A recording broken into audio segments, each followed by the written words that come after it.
Thank you. It is indeed a pleasure to be seated here tonight with the extraordinary Frank Zappa. Frank, welcome to Tomorrow Coast to Coast. Why, thank you. All right. You have a large and loyal following.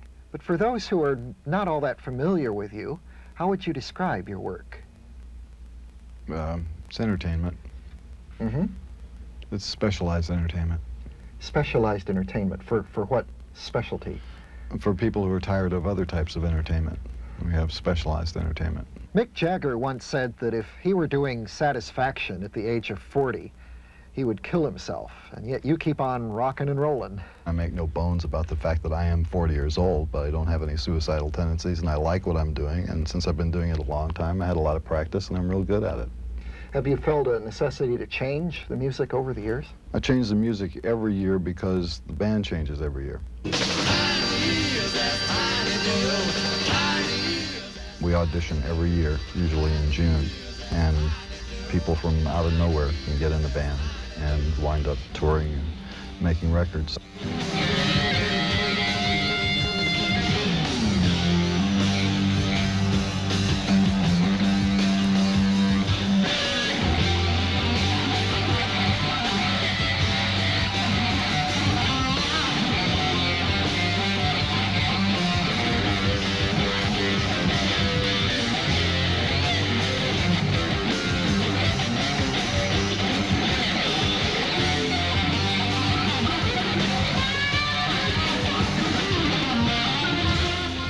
Frank, you're one of the most accomplished musicians active today. Why don't you sit down and write a top 40 hit song sometime? I could do it if I wanted, but even if I did, the chances of it getting played on a top 40 radio station are not very good. Why is that? Because of the attitudes of programmers, and there's a certain political rigmarole that one must go through in order to have a top 40 record, including special types of presents to certain people in the industry. And that's something that I don't wish to be involved in. Frank, you once wrote a song called Jewish Princess, which resulted in a lot of unpleasantness being directed towards you by various Jewish organizations. Was it all worth it? It's a fine song, and if you're a Jewish princess and you haven't heard it yet, it's on the Shake Your Booty album. You go out there and listen to it, and remember that until somebody writes a song about you, you don't exist. And I wrote a song about Jewish princesses, and I provided certification for the whole bunch of you. It's got all of your stuff in there. It tells about what you do with your zits, what you do with your nose, what you do with every part of your body. I care. I wrote a song about you. And what do I get for my trouble? The ADL jumps up and down. Ungrateful wretches. A lot of people have associated you, rightly or wrongly, with the drug culture that came into being in the 60s, about the same time as your music first became prominent. A lot of people thought that that drug culture was a good thing. Were they wrong about that? I think so. First of all, I have nothing to do with the drug culture. I don't espouse it in any way. I don't use drugs. I don't advise other people to use drugs.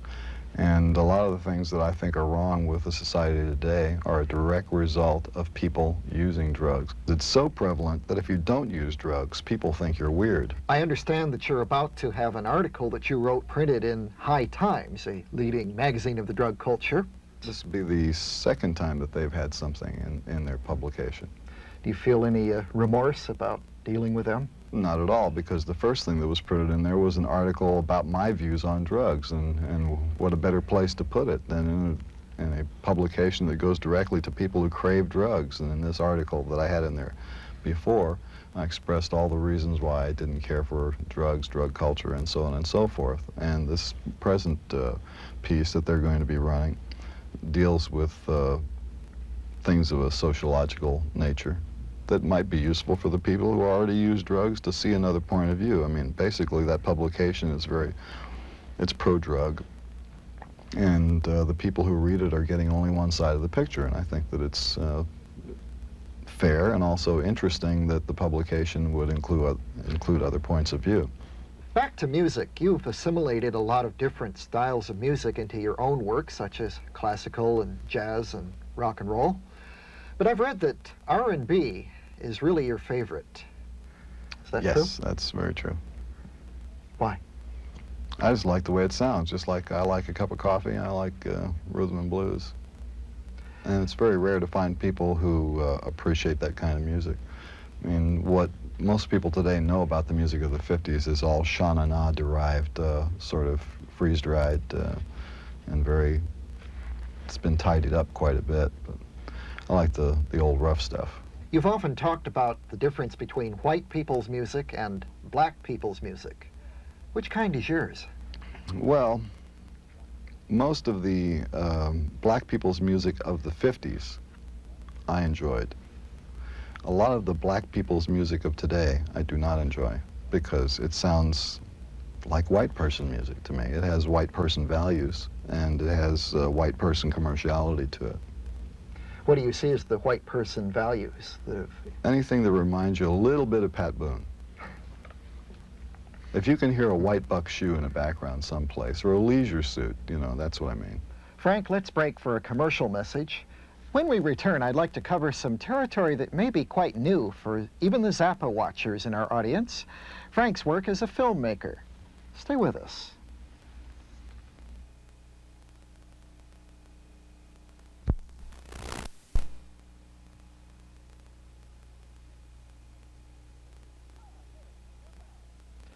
Ah, good. You're back. We're continuing with Frank Zappa, prolific recording artist and filmmaker as well. Frank, you've just spent 2 years and a lot of your own money making a film called Baby Snakes. Why all this commitment? Why this passion? Well, I didn't know that it was commitment and passion. I just thought I was making a movie and having a good time. It turned out very nicely, though. The clay animation in your film Baby Snakes is really incredible. Tell us about how this was done. In order to do the things that are in Baby Snakes, you have to take one photograph at a time, and every time you take one photograph, you have to move the clay just a little bit. Baby snakes.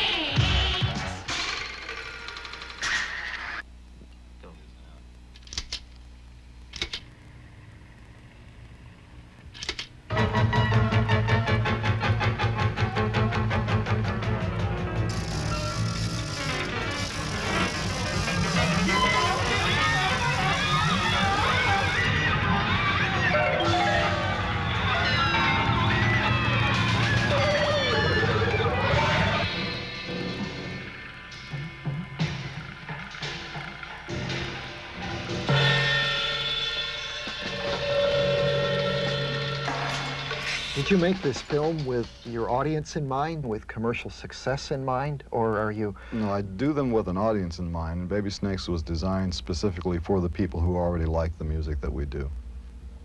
It's not designed as general entertainment. You don't see this then as a promotional tool? Not really, because when you think of the mechanics of film distribution, you have the same problem in getting good ideas onto the screen as you have in getting good ideas on television or even good ideas on the radio. You really can't do it. You can't even get good ideas in the newspaper. If you have a good idea, keep it to yourself. This is America, folks. You've now done 2 feature films, 200 Motels and Baby Snakes, which are basically about life on the road with the people in your band and the audiences. Would you ever want to do a different kind of film, like a film with a plot, with some famous actors in it? Well, I started off trying to raise money for a screenplay for a science fiction film in 1962. And I have written a couple of scripts that have plots, and they've been submitted to various places, you know, the normal way that you send scripts to studios, and it's all been rejected. Well, suppose one of them was accepted by Behemoth Films and they gave you an unlimited budget. Would you break up your band to do a film like this? The deal to make a film would have to be something so all-encompassing that it would be worth stopping what I'm doing right now in order to do it. You're such a pessimist, though. I'm not a pessimist. I'm a very realistic person. I'm also cynical, and I think that everybody would have more fun if they would be a little bit more cynical and a little bit more realistic. Because you only meet great disappointments when you have great expectations. And to have great expectations of your fellow man in a place like this has got to lead to heartbreak and remorse. Would you prefer to live in some other country, perhaps? Definitely not another country. As often as I say things that might sound negative about the United States, I've traveled a lot, and the United States is definitely the best deal going today. I just wish that things were improved in the United States. I'm 100% all-American boy. I'm very fond of this country. I just see things about it that aren't done right. There are a lot of special interest groups and religious organizations that are definitely exerting influences on the lives of people in a way that they are not really entitled to do. And to have a group of people like the moral majority, I mean, it's disgusting the way that trend is leading right now. And I have great fears for the future of the United States when you have a president who is in collusion with a movement like this. This is dangerous business. It's against the law, it's against the Constitution. But I think people are afraid to speak out against it because Jerry Falwell's going to get a bunch of guys to call you up on the telephone. You know this ain't going to go on television, but that's the way it really is. Don't you feel any desire, any need to use your skills and your talents in the media to convince people? No, I really don't, because I have my opinions, and you got yours, right? You know, I'm not trying to jam my stuff down your throat. If you agree with me, then you agree with me. If you don't, then don't. Frank, thank you for being our guest tonight. Best of luck with your upcoming tour. In Los Angeles, this is Dr. Demento for Tomorrow, Coast to Coast.